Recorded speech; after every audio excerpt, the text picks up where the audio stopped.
que vous ne pourrez jamais aimer Dieu si vous ne le connaissez pas en réalité. Qu'est-ce qui fait que beaucoup de jeunes, après 1 année, 2 ans, quittent encore l'église et repartent dans le monde? Et qu'est-ce qui fait que beaucoup de personnes peuvent rester dans l'église?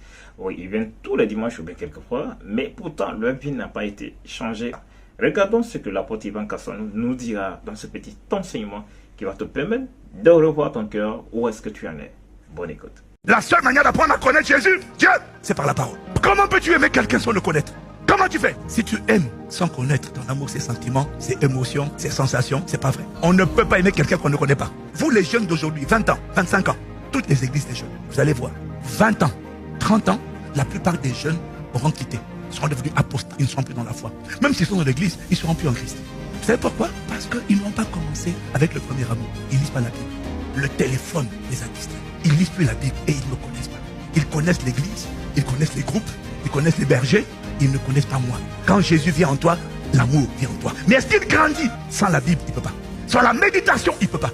On ne peut pas m'aimer sans me connaître. Comment est-ce que vous pouvez servir quelqu'un que vous ne le connaissez pas? Comment est-ce que vous pouvez suivre les recettes, les préceptes de quelqu'un que vous ne connaissez pas?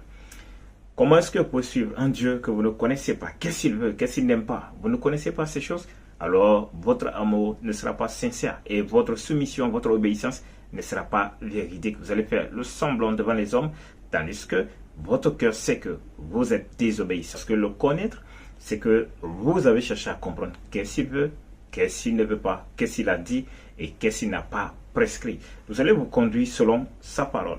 Et pour le connaître, le seul moyen qui est beaucoup près de tous et qui est le plus accessible, c'est sa parole. Ce qui te permettra donc de grandir dans la connaissance de Dieu, c'est que tu sois familier, tu sois très approché à ceux qui parlent de Dieu. Ça peut être des audios, ça peut être une Bible audio que tu peux mettre des écouteurs, tu les écoutes en boucle. Ça peut aussi un message que tu reçois d'un homme de Dieu, tu écoutes très bien et tu vas vérifier dans les Écritures quand il citera des passages. Ou est-ce que tu pourras aussi, si tu aimes lire plutôt, tu pourras te chercher des bouquins, des e-books que tu pourras lire pour approfondir ta connaissance avec Dieu.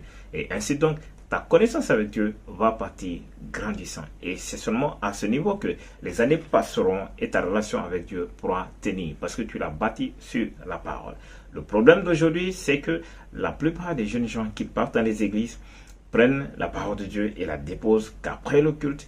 Et donc, sauf le prochain culte où ils prendront leur Bible. Ou soit ils n'écoutent pas des musiques qui parlent de Dieu, ou soit des versets, des audios. Ils n'écoutent pas des podcasts, ils n'écoutent pas des audios, ils n'écoutent pas des messages qui expliquent la connaissance concernant Dieu. Ils écoutent plutôt des musiques de ce monde, ils écoutent plutôt des choses qui les arrangent, qui font plaisir à leur chair. Et ça fait que donc,